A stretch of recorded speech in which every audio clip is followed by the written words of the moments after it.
Yeah, this is just, it's unbelievable. I mean, life just keeps getting better and better and better. God has just blessed him. He's a wonderful person. And then to be honored by the NBA Legends, I mean, it can't get any better than that. So I'm so excited and proud. I'm a proud mother. And he's the mayor. I mean, he's a Phoenix son. He's hanging in the rafters. I mean, this is just fabulous.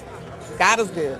You talked about Dr. J presenting him and being your favorite. Just talk about also having a favorite of yours and his present him with this honor. I mean, this is just unbelievable because Kevin, he was his role model, and he just loved Dr. J as he was growing up, and of course he was my favorite player too. So to have him give Kevin this award is just unbelievable.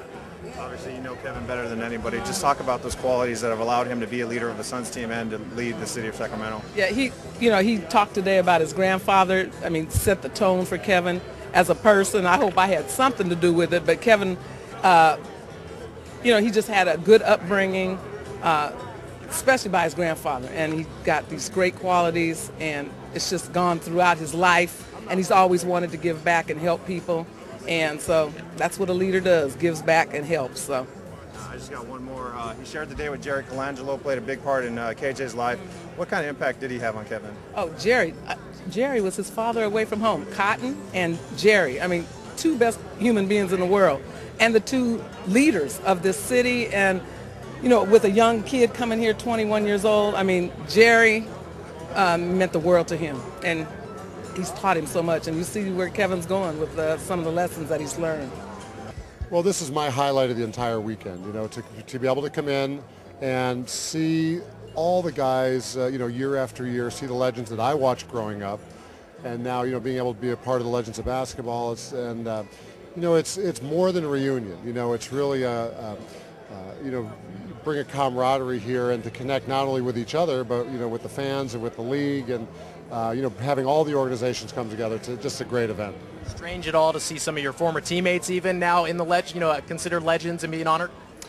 Well, that's actually really exciting, because the guys who I played with, I was on the Suns with KJ and with Mark West, and played with a contemporary of mine, and he had just gone to Detroit at the time, but we've been best friends for a long time, and I grew up watching Dr. J, and it's great to be a part of. I played, when Cotton was here, and of course Jerry Colangelo for years. All the guys, Wayman Tisdale, teammate, and it's great to have those guys now getting into the positions where we're able to share.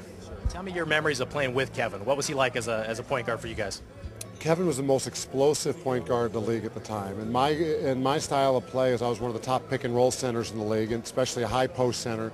And we were perfectly compatible because he was amazing at coming off a screen, and he was great at creating in the open floor. So I just gave him a third of a pick, and he was so explosive he could take it on. And sometimes he was just so quick, we'd run the play, and I couldn't even get over there fast enough. He was already gone. I mean, he was just a blow-by guy. I mean, he was just, plus just an awesome guy to be around. He was a great leader and a guy who really ran the team. Did you see those skills in him that would make him a politician someday? Absolutely. I mean, he was, a guy involved in the community from the beginning. He was always, had his foundations, and he was always, just very involved. The guy who loved to give back, incredibly sincere guy. And I couldn't have been happier for him. I was jumping up and down when I heard that he won the election. Sure. Last thing, talk about Wayman Tisdale. Obviously, that was one of the touching moments of today. Sure. Him receiving the Courage Award. Well, Wayman's a great friend. I've known him for, obviously before playing with him, but we used to sit and talk. I was also a jazz guy, played jazz trombone growing up, so we had a lot in common. Actually, my wife and I used to go on his cruise the last 3 years. He hosts a cruise, and we go and spend great time with him and Regina, the kids, and we've stayed in close contact with going through his illness now, and he's just he's always a beacon every place that he is. He lights up the room, and just look forward to spending a lot of time with him. Well, it's a great event, and to really see Connie Hawkins to be recognized. He's always been one of my favorite players, one of my favorite people. Matter of fact, Connie is the one that took me into the Hall of Fame. So I'm proud for him. I wish him well, and I'm just glad to see him, get his honors and his due. What's your favorite Kevin Johnson story? Favorite Kevin Johnson story is probably him trying to console me after when we first got traded to him, because we had finally made Cleveland into a pretty decent team, a very competitive team. and then get traded to here with the issues that were going on. Him consoling me that, hey, Mark, it's going to be all right because they brought us here for a reason. We're going to turn this thing around. And with Cotton being here, we eventually did. You know, we got Tom, we got Marley, we got, and plus with Eddie, it was great. He presented the award to me. He was here. He was such an embracing figure when I got here. So, you know, but with Kevin, that was it. You know, saying, you know, here's a little guy telling a big guy it's going to be all right. He was a hopeful, persuasive politician even back then. Yeah, that was pretty funny. Yeah, he was politicking back then. Talk about Cotton obviously was honored today, so was Jerry. What did those presentations mean to you? A lot. I mean, obviously, Jerry has he's been so much to all of us who've played here in the Valley, and along with the Valley itself.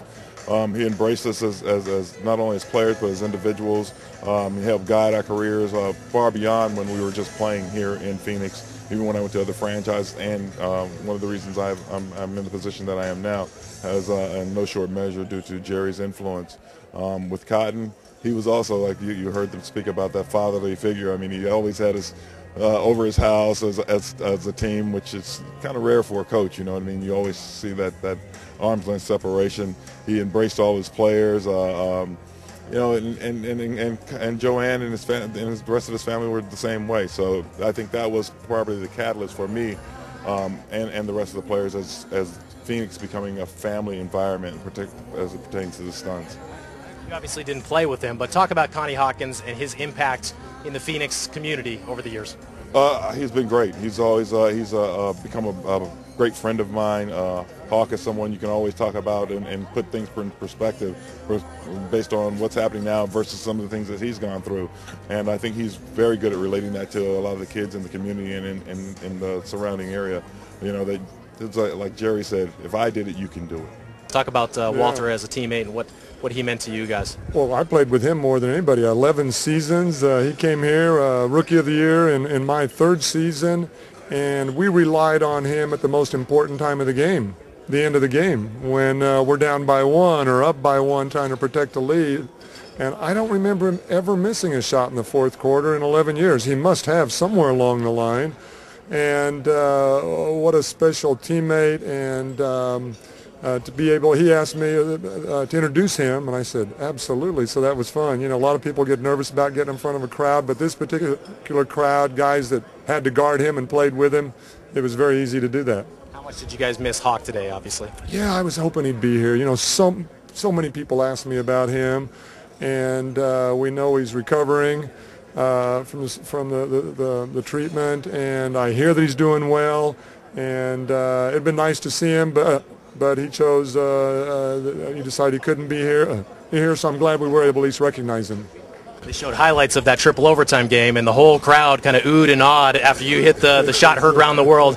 Was that kind of a fun moment for you? It's a fun moment. You know, I think everybody has probably seen that game a lot of times on ESPN Classic, but every time you see the play and the shot, it just kind of brings back a lot of memory, and, you know, you say, how did that happen, you know? But it was fun. It really was fun. And a lot of kids probably hadn't seen this, so it was good for them.